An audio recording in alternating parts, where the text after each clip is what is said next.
What if I told you the Caribbean is one of the most influential cultures on Earth and still manages to be invisible in the global streaming wars? We're talking billions of dollars in content, thousands of new shows every year, and somehow our stories barely make the cut. So, today we're asking, why does the world love our culture but forgets to put us on screen?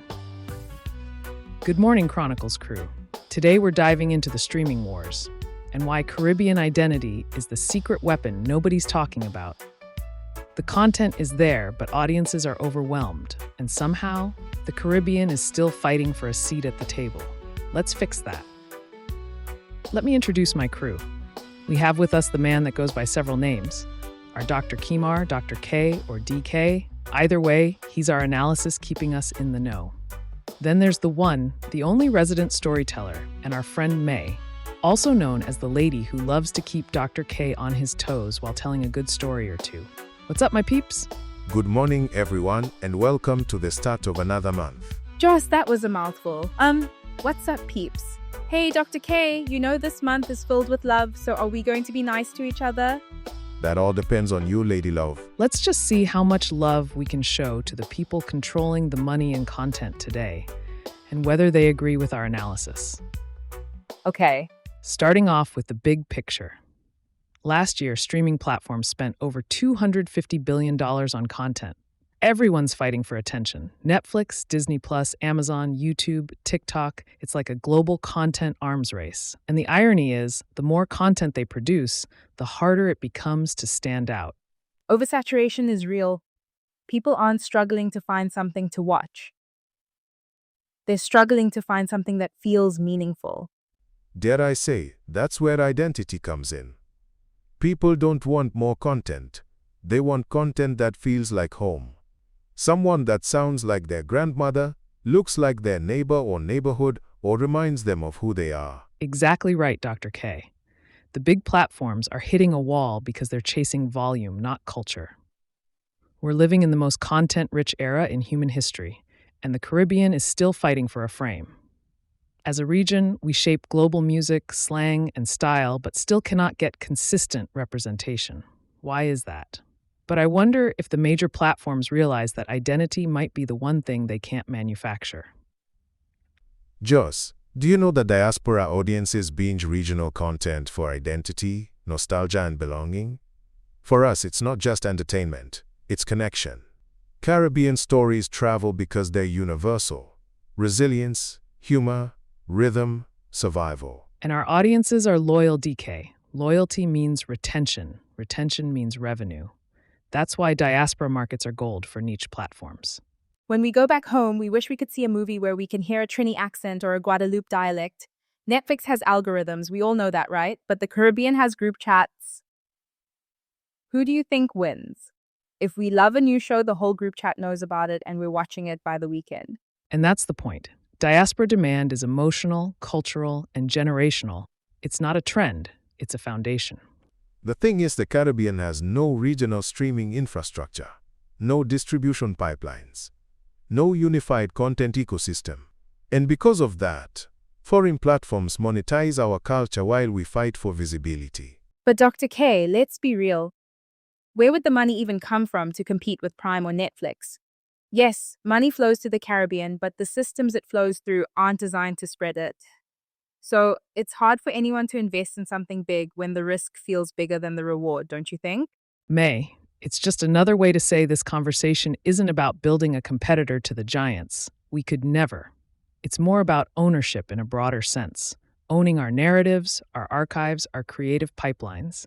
Yet another way to say it is, we can't control the systems, but we should be able to control the story. That's why the Caribbean often shows up as a backdrop, not a protagonist. We're visible, but not centered. Exactly, Joss. And the solution isn't one platform or one product. It's strategy. It's policy, investment, education, and collaboration. Don't you think? It could also be regional content hubs, co-production agreements, cultural funding, and digital literacy. High-level opportunities that strengthen the ecosystem without needing billion-dollar budgets. Dr. K. Here we go. Sir, You sound like you're pitching to a room full of ministers right now. Next thing you know, you'll be talking about stakeholder alignment and cross-border systems.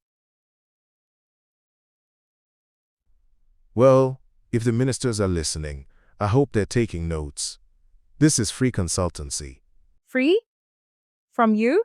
That's the most unrealistic part of this whole episode. Because Dr. K doesn't even wake up for free. He charges per insight, per statistic, and per syllable. Joss. Listen, you two. I only charge when people don't listen the first time. And Caribbean leaders? They love to pay twice. Oh gosh. You see why I say we need love this month? Dr. K out here throwing shade like he's auditioning for Real Husbands of Kingston. Sorry, DK.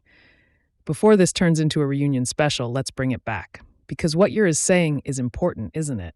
The Caribbean doesn't need one magic solution. We need an ecosystem that actually supports creators, protects culture, and makes it easier for stories to move across borders. Oh, so now I'm right? Sir, take the win. What we are trying to say, Dr. K, is we need people in power who understand that culture isn't decoration, it's infrastructure. We also need creators who understand their power in making their content. We don't make anything for free. We weren't raised like that.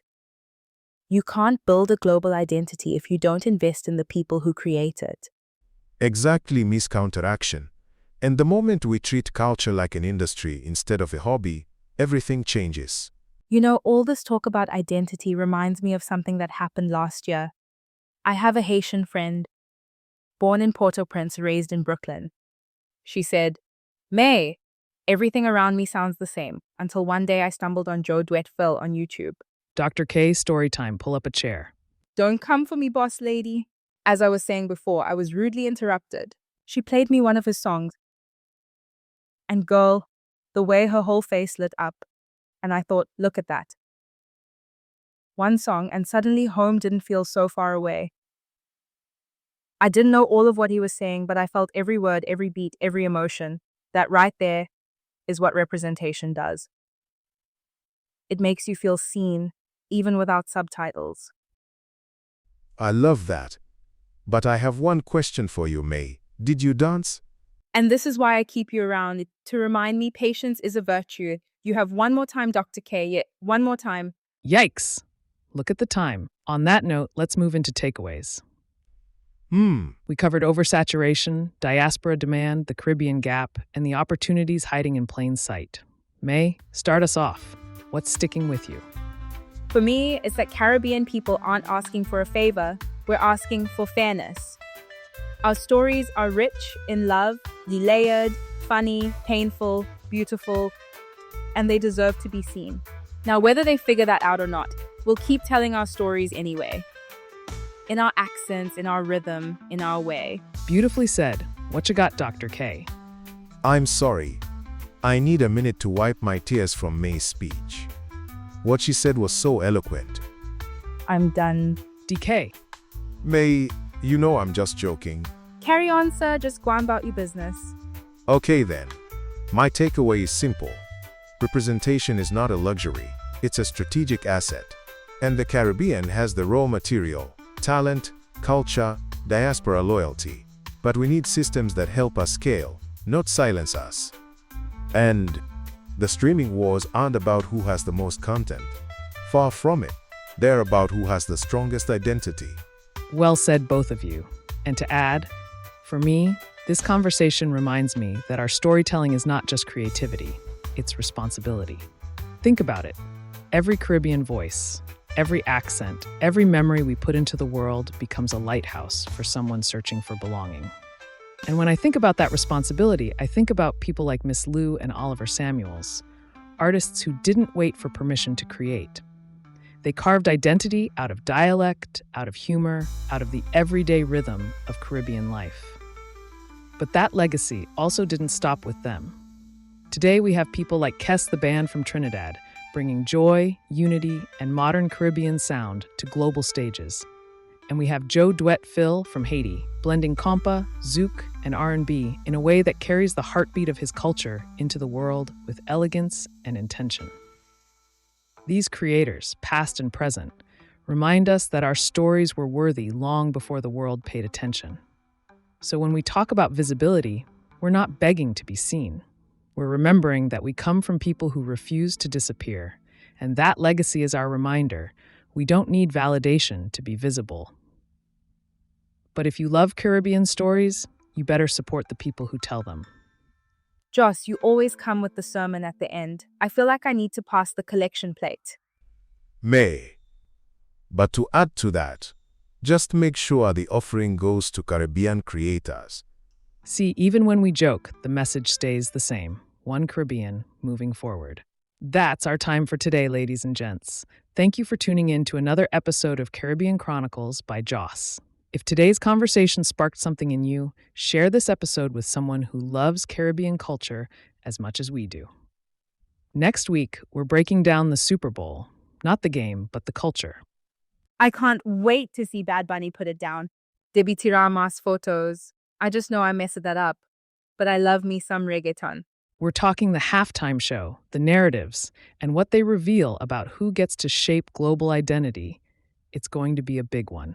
Until then, keep pushing the culture forward. I'm Joss with Dr. K and May, and we'll meet you right back here next Wednesday. Caribbean Chronicles by Joss is produced by Joss Productions. Copyright 2026, all rights reserved.